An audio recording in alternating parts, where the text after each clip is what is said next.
오늘이 마태복음 강의 28번째 시간입니다. 지난주에 우리가 했던 것은 예수님께서 이 갈릴리 바다 서쪽에서 많은 병자를 고치시고 많은 병자를 고치시니까 이제 더 많은 무리들이 몰려왔습니다. 그래서 예수님이 좀 물러서기를 원하셔서 갈릴리 바다를 건너가십니다. 건너시는 중에 어떤 일이 발생했었죠? 풍랑이 일어서 예수님께서 그 풍랑을 잠잠케 하셨습니다. 그리고 이제 갈릴리 바다를 동편으로 건너가서는 이방인이 많았던 지역이죠. 거기서 어떤 일이 있었습니까? 군대 귀신 들린 자의 귀신을 쫓아내서 그 귀신이 어디로 들어갑니까? 돼지떼로 들어가게 되죠. 자, 그런데 이런 의문 혹시 갖지 않으셨습니까? 사탄이 그 사람 안에 들어있는 사탄이 하필이면 왜 돼지떼 안으로 들어가게 해달라 그랬을까? 좀 이쁜 동물이면 모르겠는데 왜 하필이면 양도 아니고 무슨 새도 아니고 왜 돼지떼로 했을까라는 그런 생각 혹시 안 해보셨습니까? 어떤 학자들은 이렇게 생각을 합니다. 답이 있는 건 아니지만 돼지떼가 굉장히 많이 있지 않았습니까? 그리고 이방인들에게 있어서 이 돼지떼는 굉장히 큰 재산이었죠. 그래서 이 사탄이 고의로 돼지떼 안으로 들어가서 일부러 빠져 죽음으로 해서 그 사람들에게 큰 피해를 입혀서, 그래서 그 사람들이 나중에 예수님한테 가서 어떻게 얘기합니까? 피해를 입었으니까 예수님 우리에게 가르침을 주십시오라고 합니까? 떠나달라고 합니까? 떠나달라 그러잖아요. 그래서 그 지역에서 예수님이 못 가르치시게 하려고 일부러 사탄이 의도적으로 그랬다라는 학설도 있습니다. 그래서 여러분은 어떻게 생각할지 모르겠지만 꽤 신빙성이 있는 그런 학설인 것 같습니다. 자, 그 다음에 이제 오늘 9장의 이야기가 이어집니다. 오늘 9장의 이야기는, 그래서 돼지떼 예수님이 그 귀신을 쫓으시고 다시 원래 있던 그 갈릴리 서쪽으로 가시게 됩니다. 그래서 9장 1절에 예수께서 배에 오르사 다시 건너가서 본 동네 갈릴리 바다 서쪽에 다시 이르렀습니다. 자, 거기서 벌어진 사건이 바로 이 그림에 나오는 사건입니다. 우리 이 사건 너무나 잘 알지 않습니까? 어떤 사건입니까? 중풍병자를 예수님께 가야 되는데 사람이 너무 많으니까 지붕을 뜯어서 그 중풍병자를 예수님께 보내는 그런 사건입니다. 자, 틀린 그림 찾기를 해보겠습니다. 혹시 이 그림에서 뭐가 틀렸는지 좀 아시겠습니까? 딱 보고. 예, 맞습니다. 제가 여러 번 말씀드려서 예수님이 서양 사람 얼굴을 하고 있어요. 더군다나 잘생긴. 예수님은 이렇게 그 당시 2000년 전에 팔레스타인 사람은 이렇게 서양 사람처럼 이렇게 안 생겼다 그랬죠. 지금의 유대인들이야 서양 사람처럼 생겼지만 피가 많이 섞여가지고 2000년 전에 이러지 않았습니다. 그래서 예수님의 모습이 일단 서양 사람으로 잘못 그려져 있고, 또 하나 크게 잘못된 것이 있는데 나중에 말씀드리겠습니다. 자, 이 마태복음보다도 누가복음에 조금 더 자세히 기록되어 있습니다. 이 중풍병자를 내린 사건이. 그래서 예수님이 가르치실 때 갈릴리의 각 마을과 유대와 예루살렘에서 온 바리새인과 율법 교사들이 그 집에 앉아 있었습니다. 그러니까 꽤 신분이 높은 사람들이 앉아 있었던 거예요. 그러니까 그 장면이 상상이 가시겠습니까? 그래도 꽤 신분이 좀 높은 사람들이 이렇게 앉아 있는데 갑자기 지붕이 뜯어지는 겁니다. 지붕이 뜯어지더니 중풍병자가 이렇게 내려오는 거예요. 그 장면을 한번 상상해 보시면 좋겠는데, 더군다나 가까이 사는 바리새인도 아니었어요. 어디서 왔다고요? 물론 갈릴리에서도 왔지만 멀리 유대에서, 저 멀리 유다와 예루살렘에서까지 왔단 말이죠.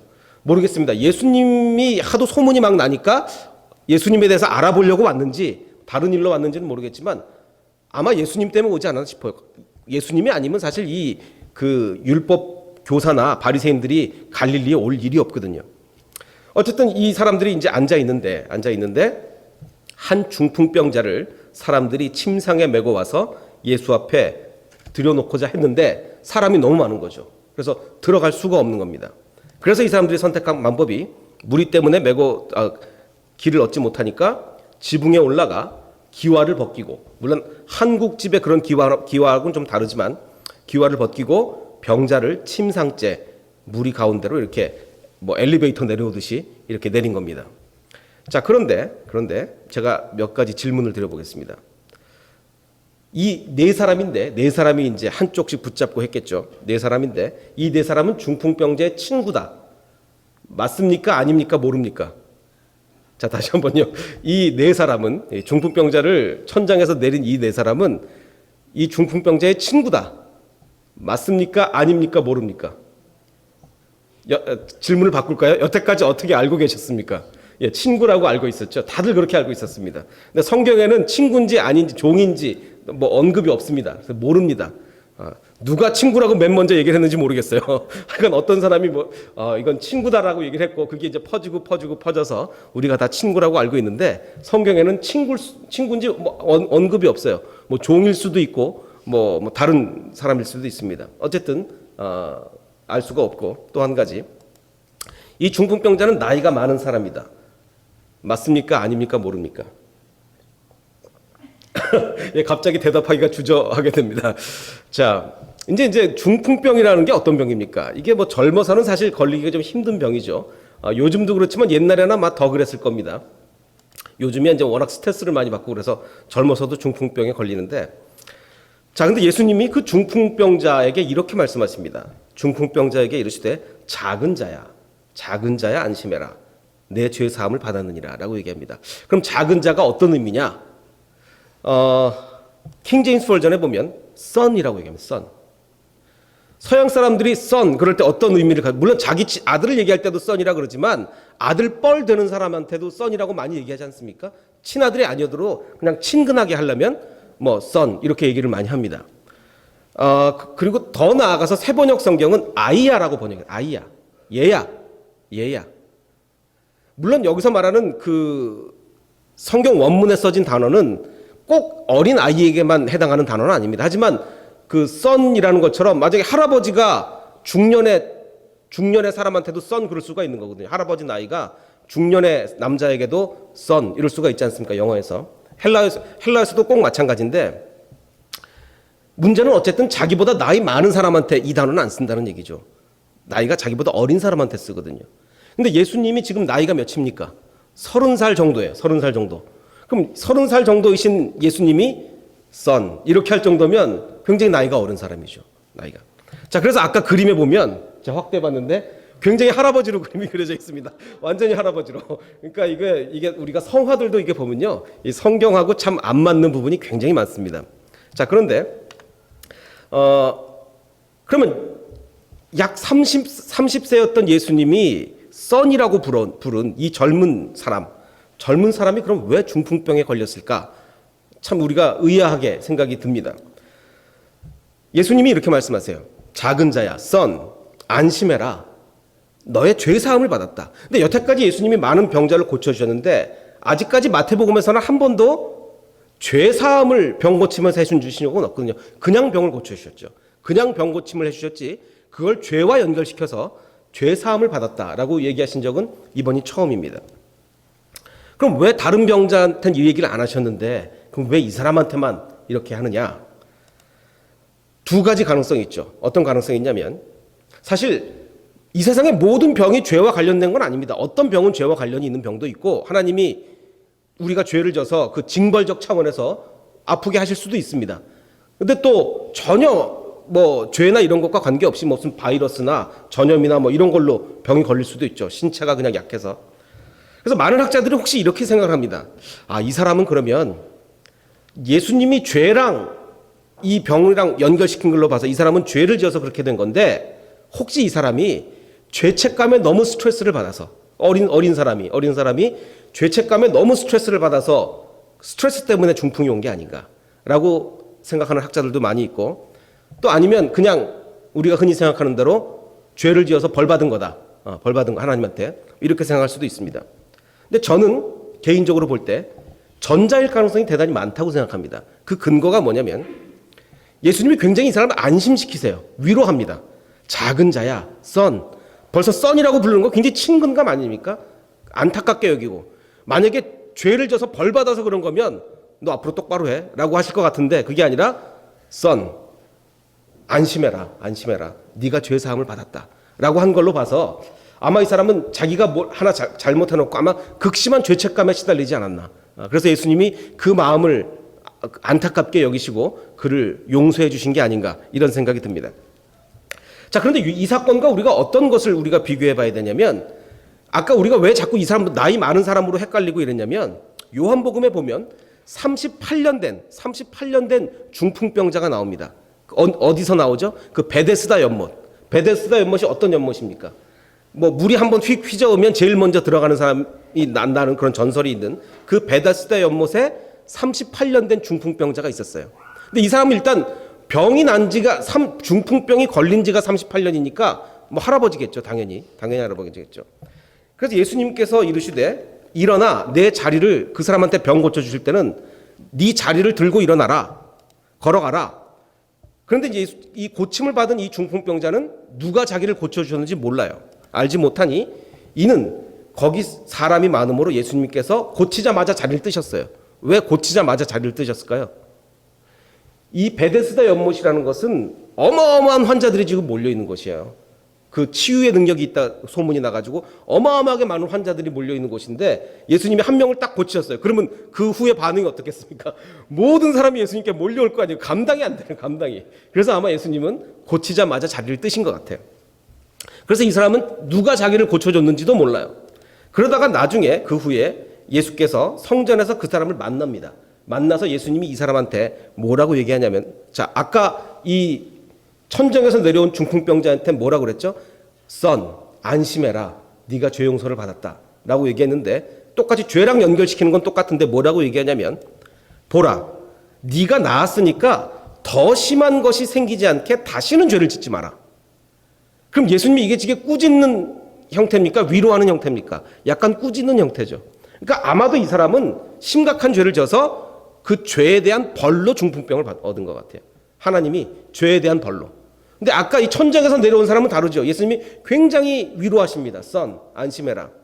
그래서 아마 이 사람은 그 죄책감에 의한 스트레스가 아니었는가 그런 생각이 듭니다. 자, 그런데 그래서 우리가 이 사람하고 막 혼동이 돼서 그 천정에서 내려온 사람을 막 할아버지로 그림을 그리는 거예요. 할아버지로. 자, 그런데 마가복음에 보면 다시 한번 그때 한 중풍병자를 네 사람이 이제 메고 왔는데 이번에 요한복음과 다시 한번 비교해 보면 위에서 내려온 사람은 만약에 친구라고 한다면, 그 증거는 없지만 친구라고 한다면 이 중풍병자 옆에 사람이, 그 사람을 돌봐주는 사람이 있는 거예요, 없는 거예요? 있는 거죠.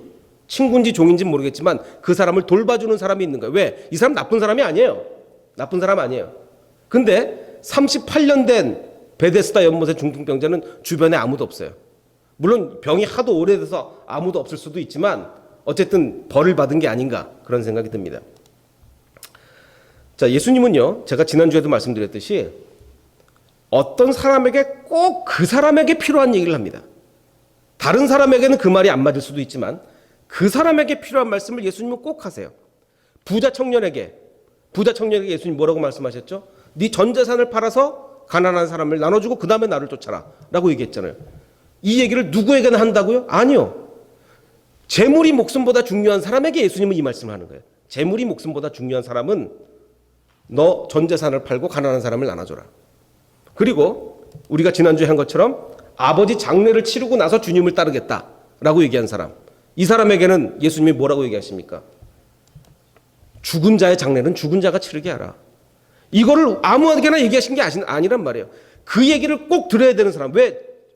예를 들어서 정말 효자예요. 정말 효자고 그 정말 장례만 치르고 딱 잊어버리고 예수님을 따를 사람한테 예수님이 이 얘기 하실 것 같습니까? 절대로 이 얘기 안 하십니다. 오히려 장례 잘 치르고 오라고 얘기하시죠. 부모 잘 치르고 장례 잘 치르고 와라. 근데 이 사람은 아마도 이 장례를 통해서 뭔가 죽음의 문제가 해결된다고 생각할지도 몰라요. 그러니까 그 사람에게 이 말씀을 하는 거예요. 또 방금 38년 된 베데스다 연못에 누워있던 그 중풍병자, 이 사람한테 가서 지금 나쁜 일을 저지르고 하나님한테 벌 받았는데 위로를 내가 한다, 안심해라, 썬 이러면서 그러지 않는단 말이에요. 뭐라고 얘기해요? 더 심한 것이 생기지 않게 다시는 죄 짓지 마라 라고 얘기하는 거죠. 꼭 그 사람에게 필요한 말씀을 예수님은 하신단 말이에요. 또 방금 지난주에 했던 것처럼 나병 환자에게, 자, 나병 환자에게 제일 필요한 건 뭘까요? 나병 환자에게 그 당시에 다른 사람이 만져주는 거예요. 다 멸시하고 도망가고 막 손가락질하고 나병 환자 근처에만 오면 다 도망갑니다. 어느 누구도 그를 만져주지 않아요. 근데 예수님은 그래서 그 사람에게 꼭 필요한 거 합니다. 뭐죠? 만져주시잖아요. 팔을 내밀어서 만져주잖아요. 그 다음에 방금 오늘 얘기한 이 죄책감에 시달리는 젊은 중풍병자, 죄책감에 시달리는 젊은 중풍병자에게는 선, 안심해라. 너의 죄사함을 받았다. 꼭 그 사람에게 필요한 말씀을 하십니다. 우리에게도 마찬가지예요. 예수님이요, 우리에게도 꼭 필요한 말씀을 하십니다. 정말 필요한 말씀. 바로 나에게, 옆 사람에게가 아니라 바로 나에게 필요한 말씀을 하신단 말이에요. 근데 우리는 그걸 못 알아들어요. 다른 게 눈앞을 가리고 있으면 못 알아들어요.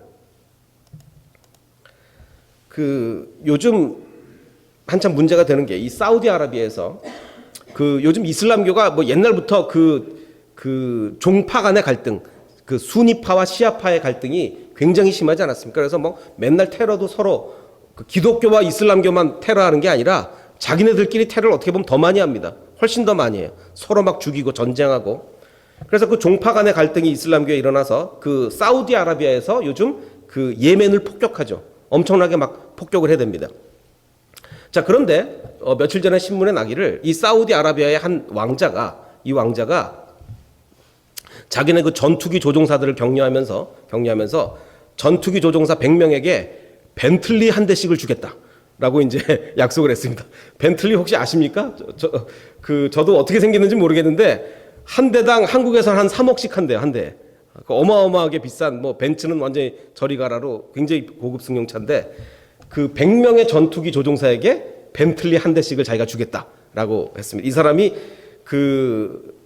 재작년인가 포브스지에서 전 세계 부자 26위로 이 사람이 올렸거든요. 그랬더니 자기가 화가 나가지고 포브스지를 수했어요.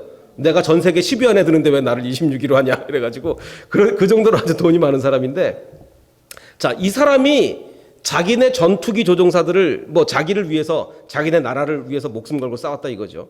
사실 문제가 많았어요. 민간인도 하도 많이 죽고 애들도 죽고 굉장히 문제가 많았는데 그런 거 다 이 사람은 상관없고 사우디아라비아를 위해서, 수니파를 위해서 싸웠으니까 너희에게 위로를 해주겠다. 위로. 그래서 어떻게 위로해줬습니까? 벤틀리 한 대씩으로 위로를 해줬어요.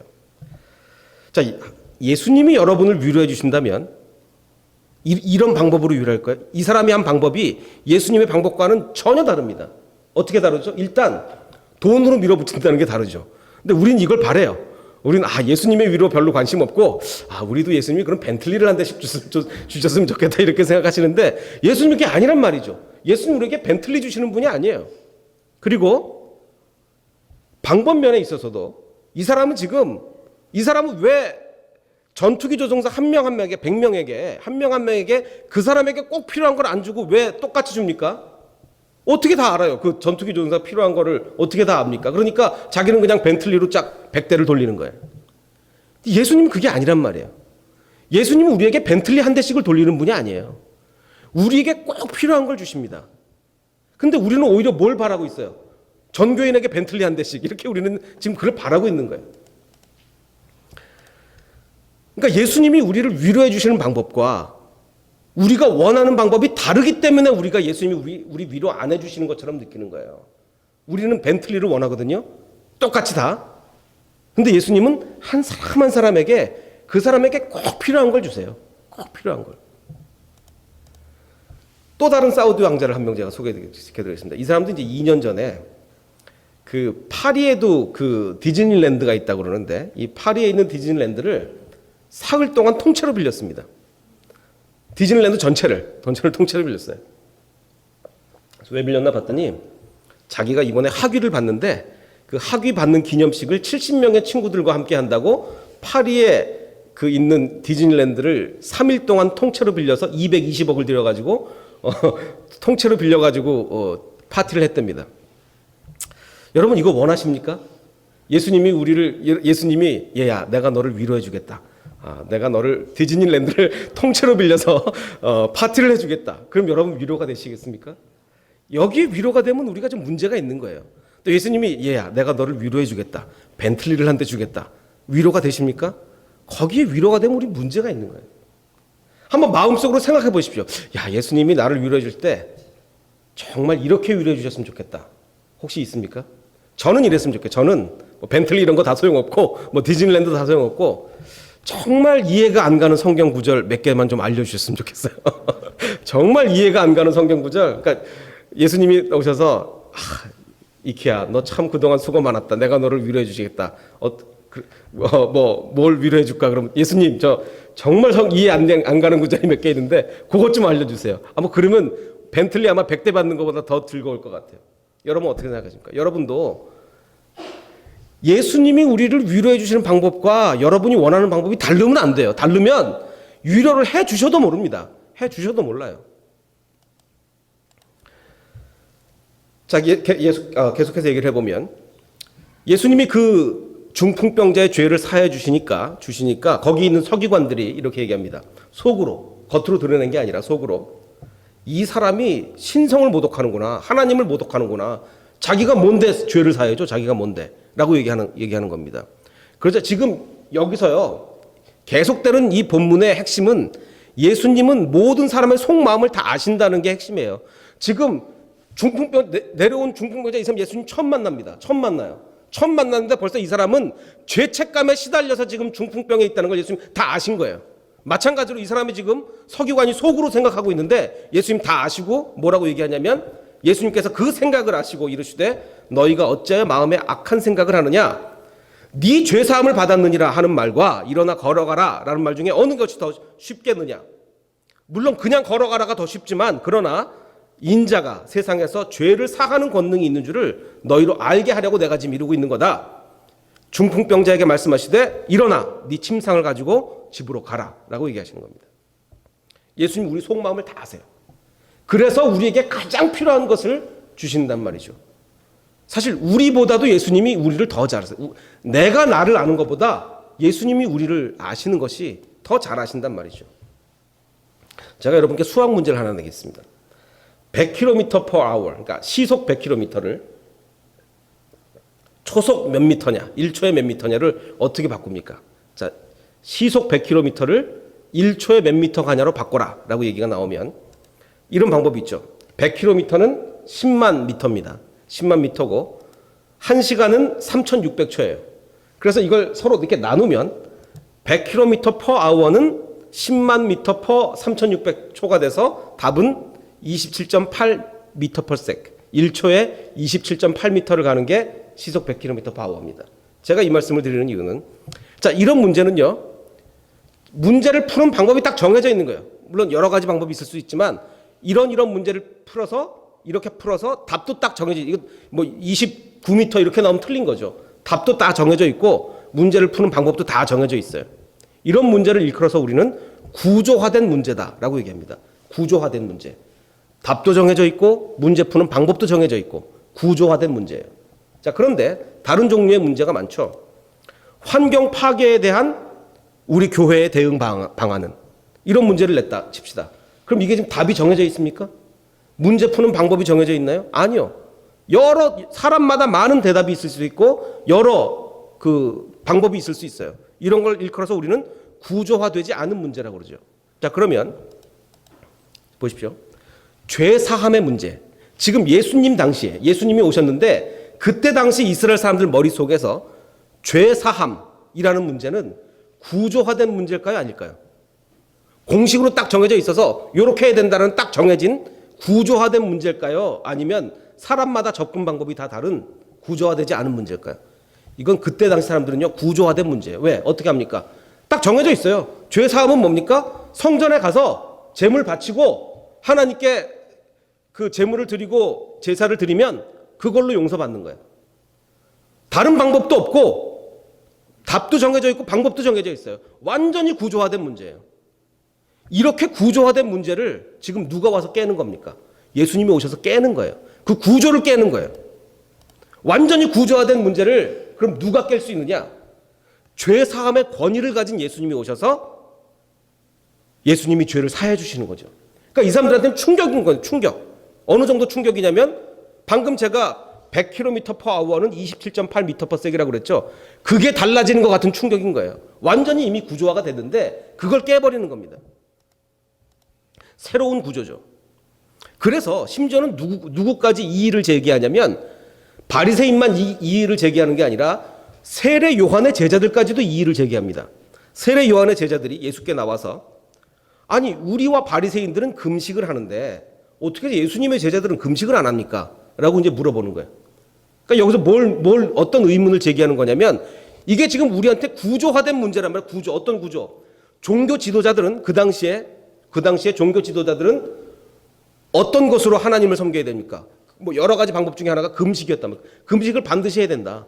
그게 구조화된 문제였어요. 근데 갑자기 예수님의 제자들이 금식을 안 해요. 그러면 아니 당신의 제자들은 왜 금식을 안 합니까? 라고 심지어 누구까지 와서 얘기를 해요? 요한의 제자들까지 와서 그 얘기를 하는 거예요. 그러자 예수님이 혼인집 손님들이 신랑하고 같이 있을 때 슬퍼할 수 있느냐? 금식은 슬퍼하면서 하는 건데 지금 내가 지금 여기 와 있는데 슬퍼할 수가 있느냐? 그러나 신랑이 뺏길 날이 오는데 예수님이 고난 당하시죠. 그때는 금식을 할 거다. 생각해봐라. 새로운 헝겊 조각, 생배 조각을 낡은 옷에 새 헝겊하고 낡은 헝겊하고 붙여놓으면 되냐? 이미 그건 낡은 거고 이미 새 시대가 도래했다. 그리고 새 포도주를 낡은 가죽 부대에 넣으면 되겠느냐? 바로 이 말씀의 의미가 바로 그겁니다. 여태까지의 구조화된 문제 그 사고를 다 버려라. 이제 새로운 시대가 되었다. 예수님이 그렇게 말씀하시는 거예요. 자, 그리고 예수님께서 사실은 요 전에 있었던 사건인데 예수님께서 그곳을 떠나 지나가시다가 마태라고 하는 사람을 만났습니다. 지금 우리가 어떤 복음서를 보고 있죠? 마태복음서를 보고 있습니다. 마태가 쓴 거예요. 근데 자기 얘기를 쓴 겁니다. 자기 얘기를. 마태라는 사람을 예수님이 만났는데 세관에 앉아 있었대요. 세관. 세리였어, 세리. 옛날에 이때 당시에 세리는 좋은 직업입니까? 나쁜 직업입니까? 돈은 많이 벌지만 사람 취급을 못 받는, 한국으로 치면 딱 친일파였어요. 로마에 빌붙어서 먹고 사는 사람들. 굉장히 나쁜, 인간 취급도 안 하고 법정에서 세리들의 증언조차도 받아주지 않는, 사람 취급을 안 하는 사람이었어요. 예수님께서 이 마태를 보시고 하시는 말씀이 있습니다. 뭐라고 말씀하셨냐면 아까 제가 말씀드렸죠. 예수님은 그 사람에게 꼭 필요한 말씀을 하신다고요. 한 사람 한 사람에게 꼭 필요한 말씀을 하신다고. 이 마태에게 예수님이 하시는 그에게 가장 필요한 말씀은 뭐였을까요? 예수님이 뭐라고 말씀하시냐면 나를 따라라. 마태에겐 그게 필요했어요. 왜? 마태의 마음속에 뭐가 있었을까요? 죄책감이 있었어요. 자기 백성을 팔아서 먹고 사는 죄책감이 있었단 말이에요. 그 죄책감에 시달리고 마치 그 중풍병자처럼 죄책감에 시달려 있는 마태에게 정말 필요한 말씀은 뭐였냐면 너 그거 다 버려두고 나 따라라. 그게 필요한 말씀이었어요. 마태가 그걸 버려두고 따릅니다. 이거 굉장한 결단입니다. 왜? 다른 어부들은요 따라도 돼요. 왜? 따르다가 이거 아니다 싶으면 다시 고기 잡으러 가도 되거든요. 다시. 그래서 예수님 실제로 예수님 십자가에 못 박혔을 때 부활을 했음에도 불구하고 제자들 고기 잡으러 가잖아요. 근데 마태는 그게 안 돼요. 한 번 세리에서 나왔습니다. 예수님을 따라다니다 보는데 자기 생각하고 달라요. 다시 세리가 될 수 있을까요? 못 됩니다. 끝났어요. 인생 다 거는 거예요. 자, 그래서 마태가 예수님을 따라갑니다. 그러자 예수님께서 그 마태의 집에서, 바로 그 집에서 앉아 음식을 잡수실 때 많은 세리와 죄인들이 함께 이제 음식을 먹었습니다. 그래서 만학자들은 이게 아마 그 같은 동료 세리들이 마태 송별회를 하는 거다라고 이제 이렇게 추정을 합니다. 왜냐하면 지금 마태는 이제 이미 세리를 이제 그만두는 거 아닙니까? 세리를 그만두는데 예수님을 초청해서 수많은 이제 동료 세리들이 모인 거예요. 자, 그래서 바리새인들이 그것을 보고 예수님의 제자들에게 이르되 어찌하여 니네 선생은 세리와 죄인들하고 같이 밥을 먹을 수가 있느냐? 저런 것들은 멀리 뛰어나야지 어떻게 같이 밥까지 먹냐? 그러자 예수님께서 건강한 자에게는 의사가 쓸데없고 병든 사람한테 쓸데있는 거 아니냐?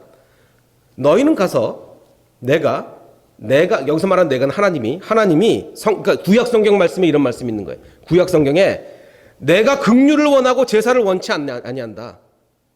내가 진정 원하는 건 제사라기보다는 사랑이다. 그 구약 성경에 기록이 돼 있다 이거예요. 그걸 가서 배우라는 거죠.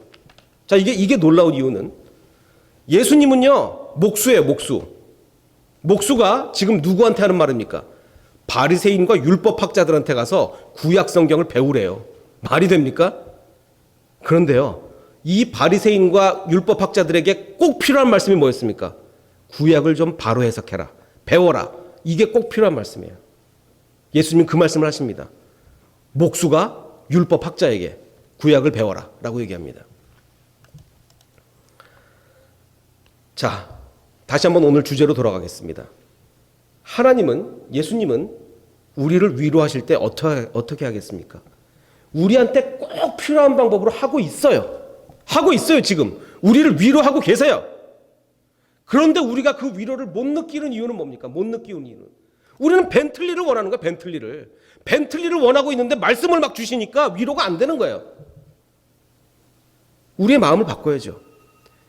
우리는 세상적으로 구조화된 사고방식, 세상적으로 구조화가 됐다는 것은, 우리가 위로를 받으려면 벤틀리가 와야지 우리가 위로를 받지. 이게 세상적으로 구조화된 방법이에요.